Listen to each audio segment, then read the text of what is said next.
안녕하세요. 오늘은 6번으로 돌아왔습니다. 어제는 개인적으로 좀 몸이 좀 아픈 것 같아서 잠깐 쉬었습니다. 다시 한번 해보도록 할게요. 저희 이제 오늘 6번은 연립방정식 모형인데요. 여러분들이 가장 기초적인 연립방정식 모형의 어떤 수준은 갖고 있다라고 전제를 하고 강의라기보다는 해설을 해드릴 거예요. 그 큐스터디라던가 아니면은 구자라티 계량경제학 책 정도는 당연히 읽어보고 어느 정도 기초는 이해하고 있는 정도에서 이 문제를 풀었을 때 느끼는 난관 또는 좀 고뇌 같은 것들을 조금 덜어드리려고 만든 영상이니까 이 영상을 보시고 이걸로 연립방정식 모형의 A to Z를 다 알겠다라고 생각하시면 안 되고요. 뭐 항상 말하지만 또 저를 믿으시면 안 됩니다. 알겠죠? 자, 일단은 가보도록 할게요. A번에서는요, 연립방정식 모형의 어떤 리듀스드 폼, 그러니까 축약식과 구조 방정식의 차이에 대해서 물어보고 있습니다. 그거 설명해 달래요. 근데 이게 이제 LSE의 단점이긴 한데, 이게 정답이란 느낌보다는 채점을 위한 가이드라인에 가까운 얘기들을 하고 있어요. 즉, 이 외생적이란 말과 내생적이라는 말을 반드시 넣어야 된다 정도로만 써져 있잖아요. 자, 그래서 우리는 봐봅시다. 외생변수는요, 여러분들이 알고 있는 그 외생변수예요. 그쵸? 모형 안에서 결정되는 게 아니라 밖에서 주어지는 것들 말합니다. 뭐, 예를 들어, 우리가 이제 봤을 때, ISLM 모형에서요, G, 정부 지출은 주어지죠? 그쵸? 그런데 이자율이나 소득은 안에서 결정되잖아요. 즉, G 같은 것들이, G나 독립투자, 이런 게 외생변수고요. 내생변수는 소득이나 이자율 같은 것들을 말합니다. ISLM 모형을 말할 때요. 그쵸? 자, 선결 변수는요, 이제 좀 특이한 거예요. 내생 변수긴 한데요. 이미 이전 기에 결정이 돼버린 거예요. 예를 들어, 이자율이긴 한데, 작년도 이자율. 이런 것들은 뭐 내생 변수였었으나, 지금은 결정된 하나의 역시나 미리 결정된 변수로서 일종의 독립성을 가지겠죠. 자, 그렇기 때문에 얘 또한 이제 어떤 선결 변수라는 용어로 써줍니다. 자, 축약형 방정식은요, 우변의 선결 변수로만 즉 내생변수의 과거 애들이나 또는 독립변수, 외생변수 애들만 위치하게 된 모형입니다. 자, 그럼 이제 축약식 방정식이라는 걸 보기 전에 사실은 원래 구조 방정식이 뭔지를 먼저 봐야 돼요. 근데 이제 정의를 찾으실 수가 좀 없네요. 그래서 제가 그냥 말로만 해드릴게요. 구조 방정식은요, 어떤 구조적인 모수들의 균형 관계 또는 인과관계를 반영하는 그냥 식이에요. 그게 무슨 말이냐? 여러분들이 수요 곡선을 봐볼게요. P는 A-BQ다. 이게 구조 방정식이에요.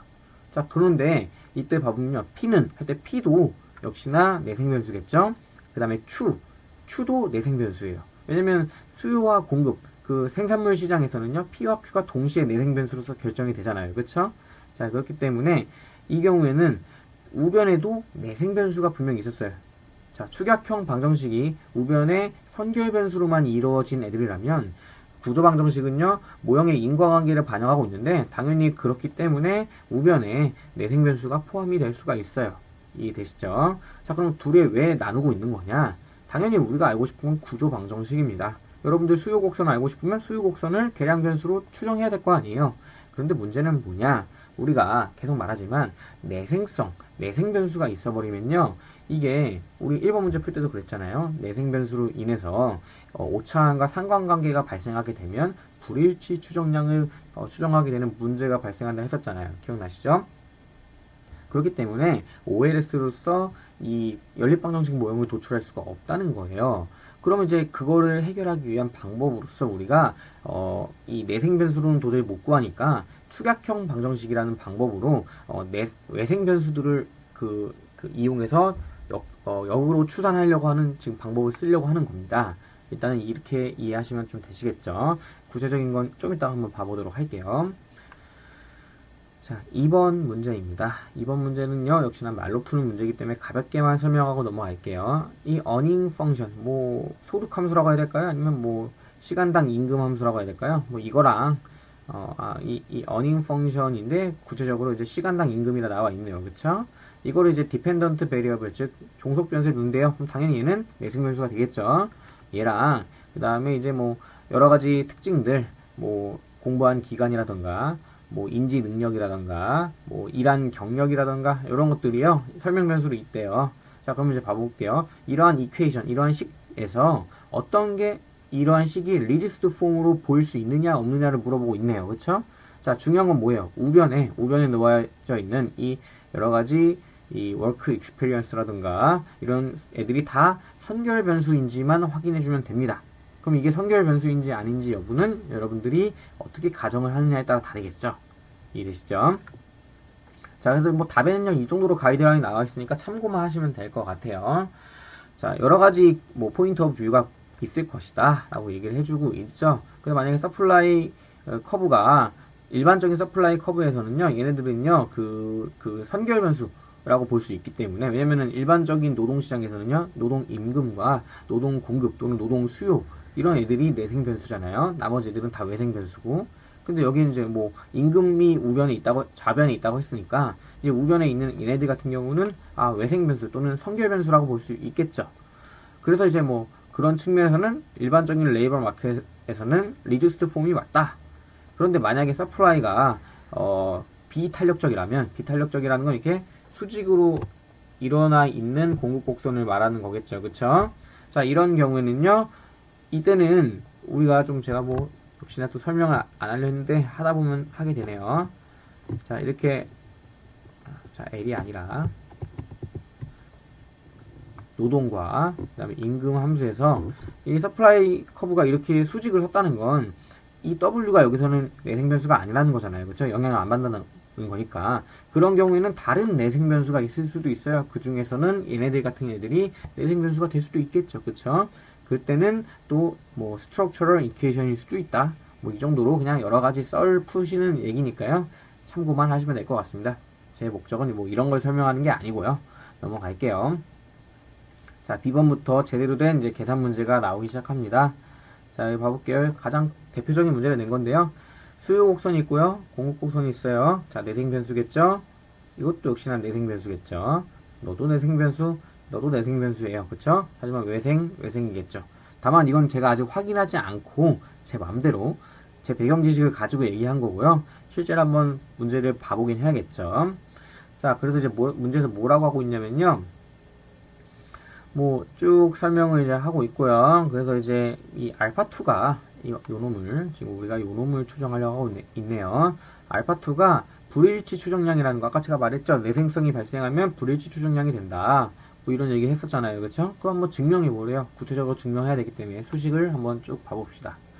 자, 그러면요. 일단은 우리가 알파2를 추정하기 전에 뭘 증명할 것이냐? 당연히 요 놈 P와 US가 상관관계가 있다라는 걸 우선적으로 보여줘야 될 거예요. 그쵸? 그걸 보여줘야만 피리밋을 했을 때 코베리언스 PUS가 0이 아니라 살아있고, 그쵸? 논스토캐스틱이었으면 얘네들이 상관관계가 0이니까 코베리언스가 사라지면서 이제 일치 추정량을 만들어주는 구조였다면 그렇지 않다라는 걸 보여주는 게 핵심입니다. 자, 한번 참고해 볼게요.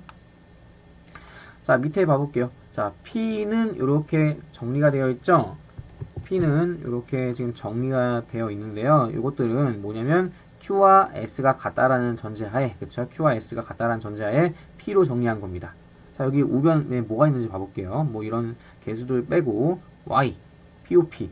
자, 뭔가요? 이게 바로 축약식입니다. 여러분들, 그쵸? 쉽죠? 둘이 같다고 놓으니까 P로 정리된 축약식이 됐잖아요. 자, 만약에 P로 정리한 다음에, 이거를 P로 정리한 다음에 둘이 같다라고 해버리면 Q로 정리된 또 축약식이 나오겠죠? 무슨 말인지 아시겠죠? 이런 식으로 문제를 푸시면 됩니다. 축약식을 구하는 방법은 이런 거예요. 자, 뭐 근데 그런 거 생각하지 마시고 일단 요거는 참고만 잠깐 해보시고요. 자, 일단 알파2를 OLS로 추정하면 뭐 이것은 당연하겠죠? 이거 당연한데요. 여기다 이제 Q에 대한 함수, Q의 함수 이거 있잖아요. 집어넣은 거예요. 그대로 집어넣고 열심히 전개를 합니다. 열심히 전개를 하면요 이렇게 된다라는 거 여러분들 당연히 알고 계시겠죠. 자, 그러면요 당연히 우리 불일치 추정량인지 아닌지 봐야 되니까 여기다 밑에다가 피리밋을 넣기 시작할 거예요. 자, 피리밋 넣기 전에요 이분은 열심히 지금 더 식을 전개해 놨네요. 어떤 전개를 한 거냐면요, 앞서 축약식으로 P값을 이렇게 잡아 놨잖아요. 요 놈들을 이 밑에다가 그대로 집어넣은 겁니다. 즉 요 부분 있죠? 요 부분에다가 그대로 대입을 했습니다. 엄청난 식이 나오고 있죠. 뭐 이렇게 미리 해놔도 되고요. 사실 실전 수험에서는 이런 것까지는 안 보여도 될 수도 있어요. 참고만 해보세요. 자, 이런 식으로 쭉 정리한 건데요. 어렵지 않습니다. 단순 산수예요. 할 수 있습니다. 자, 그래서 당연히 일치 추정량 보려고 피리밋을 넣었죠. 피리밋 넣으면요. 자, 이거를 뭐 실제로 제가 전개하진 않았지만 여러분이 전개해 줬기 때문에 참고만 해봅시다. 산수니까 어렵지 않습니다. 자, 여기 피리밋 붙겠죠. 여기도 붙겠죠. 자, 근데 여기 처음에는 피리밋이라는 놈이 여기 분수에 붙어요. 근데 이게 분수가 분자와 분모로 나눠진다 했었죠. 나눠지는 조건은 둘이 수렴한다는 전제. 그런데 우리한테 물어본다는 건 당연히 수렴을 한다는 전제가 깔려 있기 때문에 이런 것들은 의심의 여지 없이 그대로 나눠집니다. 이해되시죠? 자, 그 다음에 좀 또 특이한 게 뭐가 붙었나요? 피리밋 할 때 항상 나오는 거지만 이런 n분의 1이 양변에 다 곱해져 있죠? 분모에도 n분의 1이 곱해졌고 분자에도 n분의 1이 곱해져서 사실상 1을 곱한 거나 다름이 없어요. 그래서 이렇게 한 다음에 피리밋을 취하면요.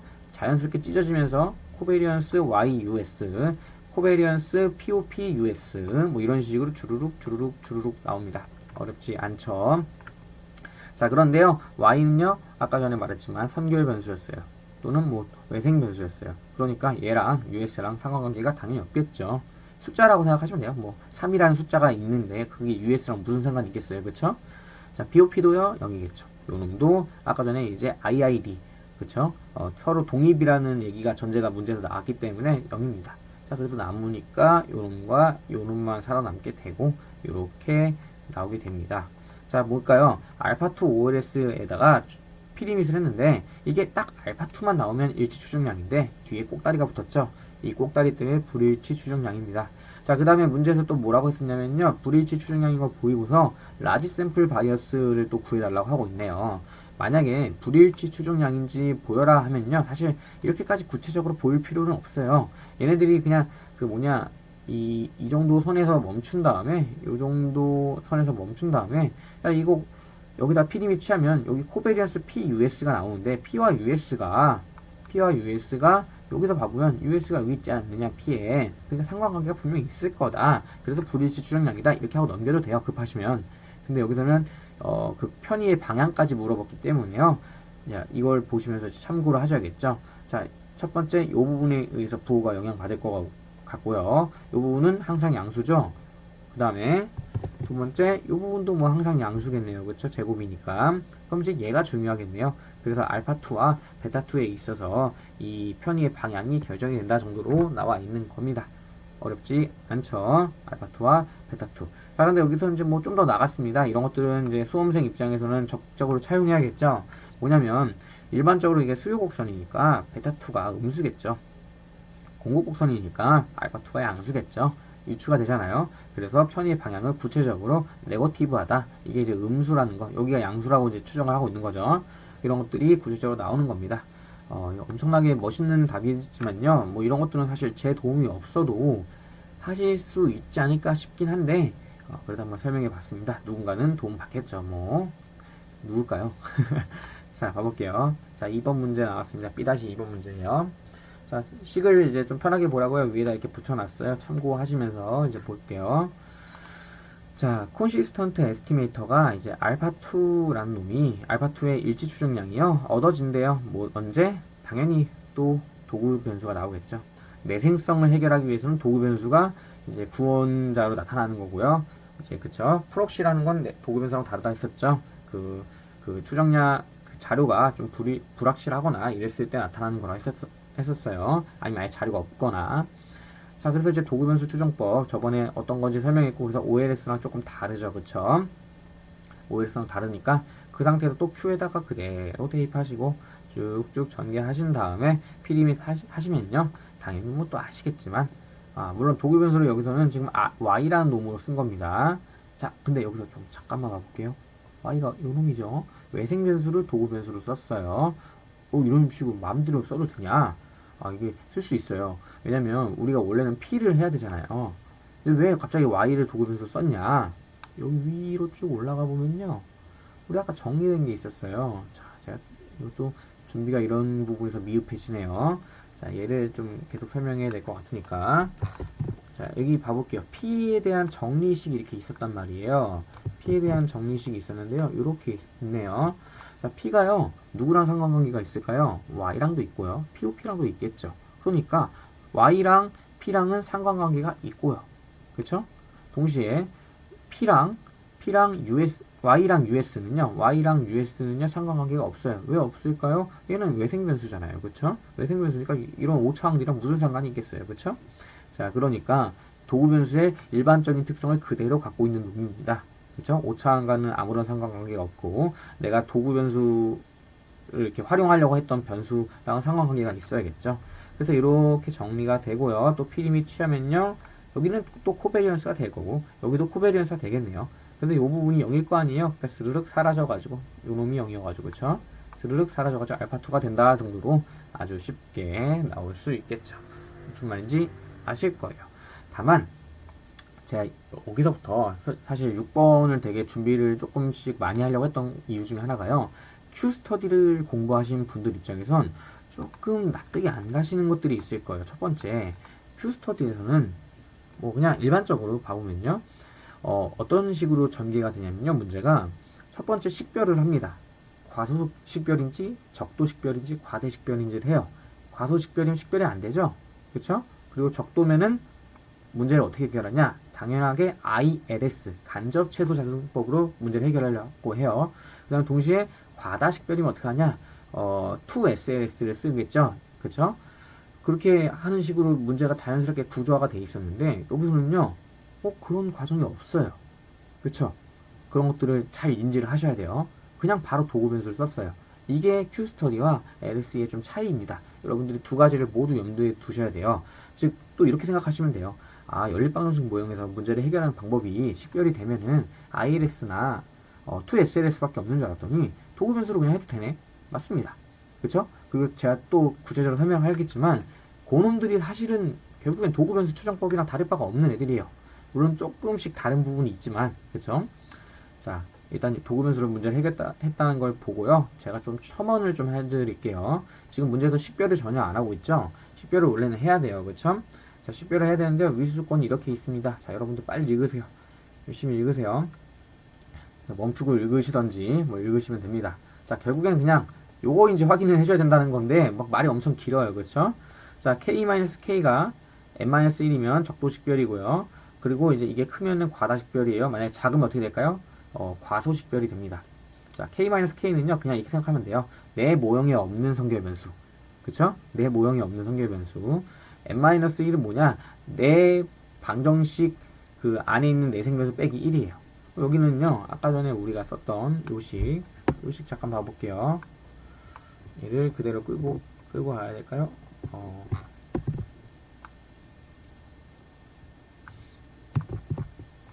자, 요 놈을 한번 잠깐 봐봅시다. 자, 1번.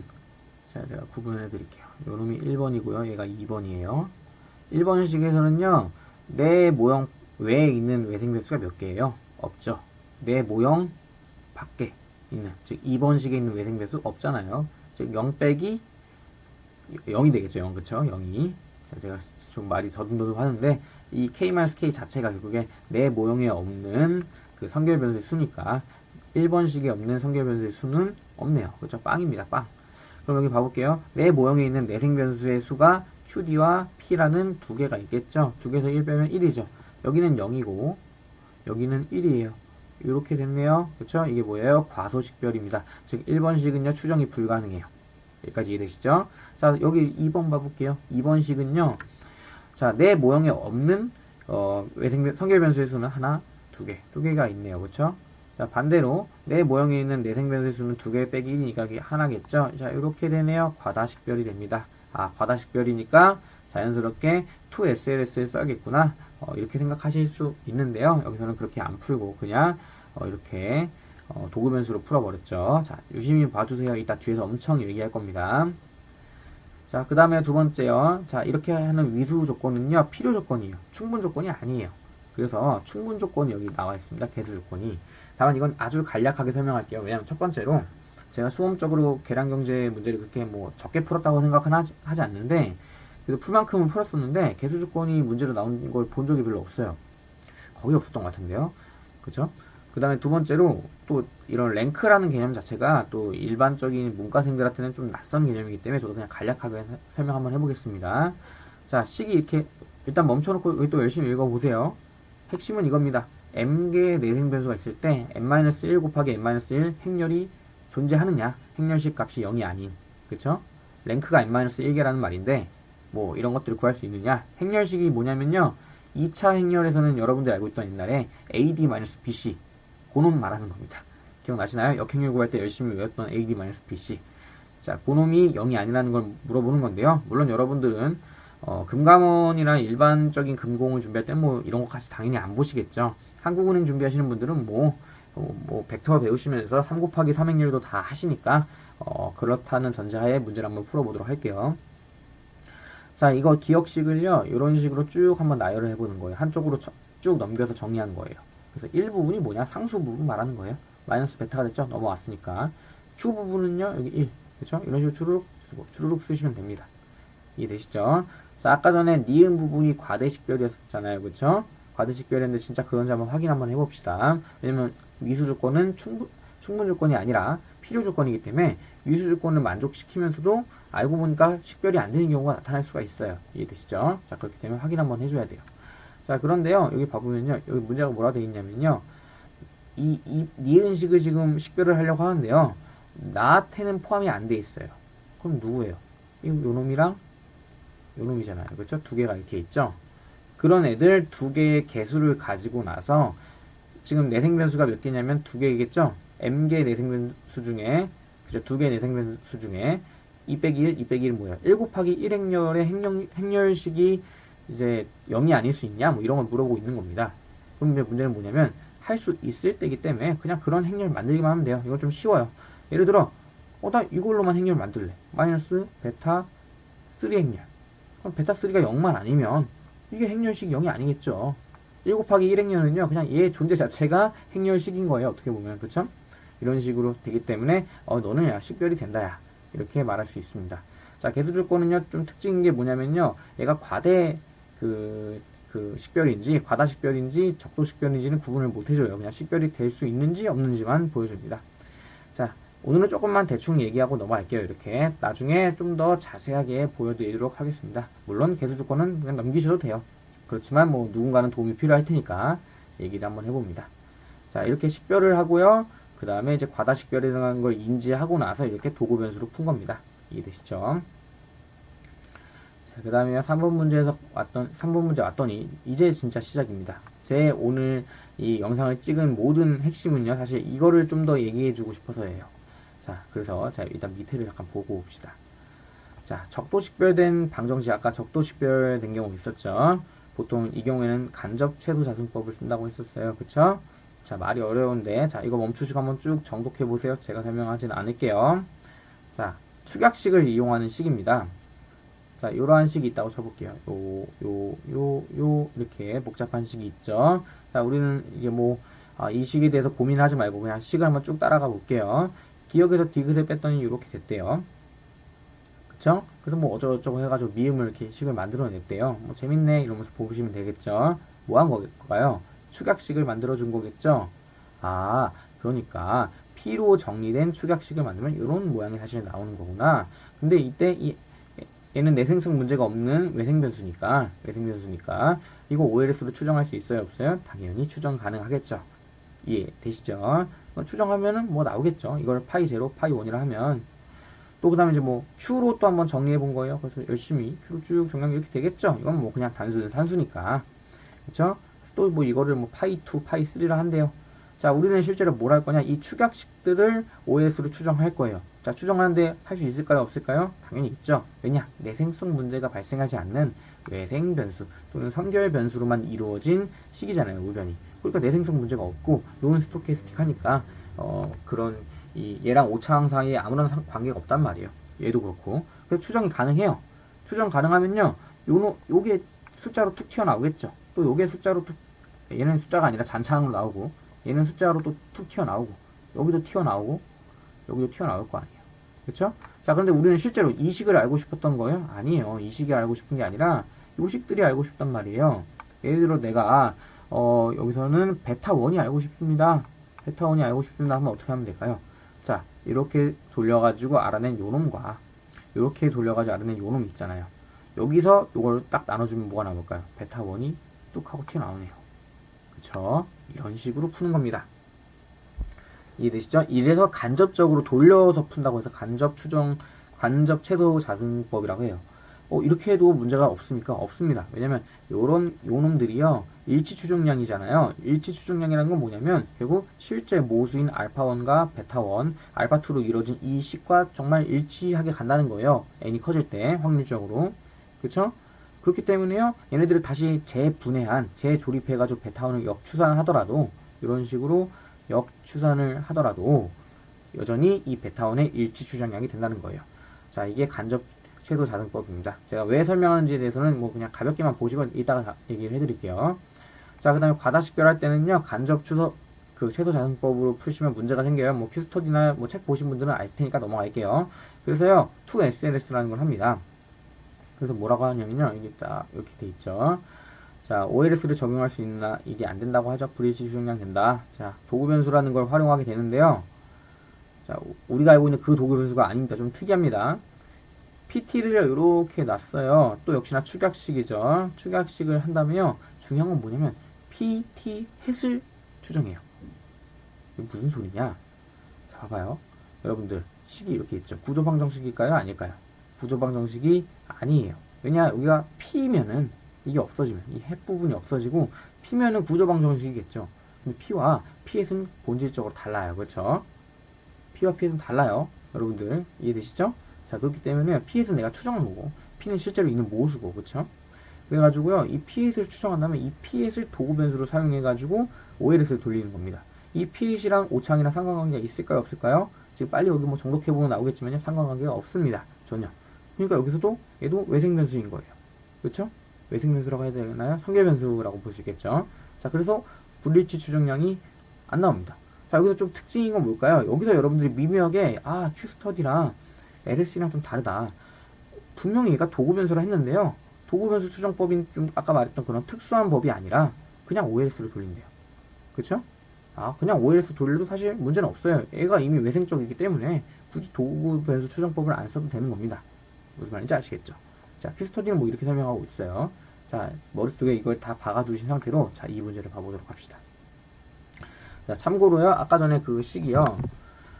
요 식이 지금 얘가 1번식이고 2번식이라면 1번식은 이 수요곡선은 지금 추정이 불가능하죠. 과소식별돼 있기 때문에. 자, 2번식이 과대식별돼 있어요. 그쵸? 자, 그런데 아까 전에 우리 앞서 문제에서 2번에서 어떻게 풀었나요? y만 가지고 도구 변수를 추정했잖아요. 자, 그래서 이번엔 새로운 걸 도전해 본 겁니다. 그냥 OLS로 돌려봤고요. 그 다음에 y로만 도구 변수를 추정해 봤고요. POP로 도구 변수를 추정해 봤어요. POP 요놈으로. 요놈도 당연히 P랑 상관관계가 있을 거죠. P로 정리하면은. 그쵸? 그렇기 때문에 POP로도 돌려봤어요. 그 다음에 이번에는 2SLS를 돌려봤대요. 밑에 있는 고방식. 요놈을 돌렸다는 거예요. 그 말은 무슨 말일까요? P는 Y와 POP로 이루어진 구성된 축약식을 만들고 나서 그 축약식으로 P 햇을 구해요. P 햇을. 그쵸? P 햇을 구해요. 그래가지고 얘를 도구 변수로 썼다는 거예요. 무슨 말인지 아시겠죠? 자, 이렇게 해서 이제 문제를 푸는데요. 자, 어떻게 되어 있는지 한번 봐볼게요. 여기서 이제 유심히 봐야 되거든요. 알파2의 진정 값이 0.2라고 미리 알려줬어요. 자, 그럼 봐볼게요. 여기서 봐보면요. OLS는 뭐 엉망으로 나오죠? 그쵸? 아까 전에 과소 추정된다라고 했었더니 진짜로 0.2보다 여기 진정한 값이 알파2가 0.2라 했잖아요. 훨씬 더 작게 나오는 모습이 나오죠? 아우, 재밌다. 진짜로 그런구나. 하고 재미를 느끼시면 되고요. 자, Y로 도구 변수 추정법을 했더니 그래도 0.2 근방으로 왔다 갔다 하고 있었잖아요. 일치 추정량의 모습을 조금 보여주고 있어요. 자, POP로요. 또 했더니요. 또 비슷하게 어찌됐건 0.2 왔다 갔다 하고 있는 거 봐서는 일치 추정량인 것 같아요. 그쵸? 자, 2SLS. 이번엔 POP와 Y를 둘 다 넣어가지고 했더니 이렇게 나왔어요. 자, 여기서 이제 첫 번째 질문. Y랑 POP 중에 누가 더 좋은 도구 변수일까? 라는 걸 물어봤어요. 그쵸? 그걸 물어보면요. 여러분들이 고민해야 되는 건 뭐냐면요. Y랑 P랑 POP랑 P랑 누가 더 상관관계가 클까가 중요합니다. 그래서 여기서 코릴레이션을 열심히 알려주고 있죠. 그쵸? 코릴레이션 괜히 알려준 게 아니에요. 이해되시죠? 이것 때문에 코릴레이션을 알려준 겁니다. 자, Y와 P의 코릴레이션은 0.5라고 되어 있잖아요. 그쵸? 그 다음에 또 뭐라 되어 있냐? P와 POP는 0.63이잖아요. 누가 더 커요? 0.63이 더 크죠? 그럼 실제로도 이 개수를 추정했을 때 요놈이 더 잘 나오나 한번 봐보니까 뭐 더 잘 나오겠죠. 좀 보면 0.2 근방에서 그래도 비교적 이렇게 좀 편차가 좀 적어 보이잖아요. 그쵸? 마음의 눈으로 보세요. 그쵸? 자, 2SLS 봐볼게요. 이거는요, POP만 있는 게 아니라 POP랑 Y를 둘 다 반영했어요. 그랬더니 정말 0점이 가깝게 나오고 있어요. 이해되시죠? 아, 이걸 통해서 여러분들이 느낄 수 있는 거. 첫 번째, 아, 이게 2SLS가 괜히 쓰는 게 아니라 얘를 쓰면 더 좋은 애가 나오는구나. 왜냐면은 아까 전에 봤지만, 제가 또 위로 쭉 올라가야겠네요. 아까 전에 어디서 봤나요? 여기서 봤죠? 아까도 봤지만 이 P라는 애는 축약식 상으로 분명히 POP와 Y로 둘 다 이루어져 있잖아요. 그렇죠? POP와 Y로 둘 다 이루어져 있는데 이왕이면 POP와 Y를 둘 다 쓰는 2SLS가 더 좋은 결과값이 나온다는 겁니다. 하나만 쓰는 것보다. 그렇죠? 자, 그 다음 두 번째, 이거 과대식별 해가지고 이런 식으로 무조건 2SLS만 쓸 수 있는 줄 알았는데, 이런 그냥 도구 변수로도 사실 쓸 수 있는 거구나. 여러분들 이거를 큐스터디에서는 몰랐지만 지금은 좀 알았으면 합니다. 여기까지 이해되시죠? 여기도 이제 뭐 그런 식으로 열심히 써져 있습니다. 열심히 써져 있기 때문에 참고만 하셔서 봐보시면 좋을 것 같아요. 물론 스탠다드 에러도 비교를 하고 있네요. 이것도 좀 봐보도록 하십시오. 자, 오늘은 제가 지금 좀 빠르게 설명하지 않았나 싶은데도 30분이 지났네요. 이럴 줄 알았어요. 왜냐면 이제 이쪽 부분이 어렵기 때문에, 게다가 제가 공부했던 큐스터디나 구자라테나 조금 다른 면모들이 나오기 때문에 제가 제일 혼란스럽고 어려운 부분 중에 하나였어요. 제가 그런 부분들을 좀 짚어주면서 혼란스러워하지 마시고 이런 차이가 있으니까 그대로 밀고 가시면 됩니다 라는 걸 말해주고 싶었던 건데요. 도움이 되셨을지 모르겠지만 오늘 이만 마치도록 하겠습니다.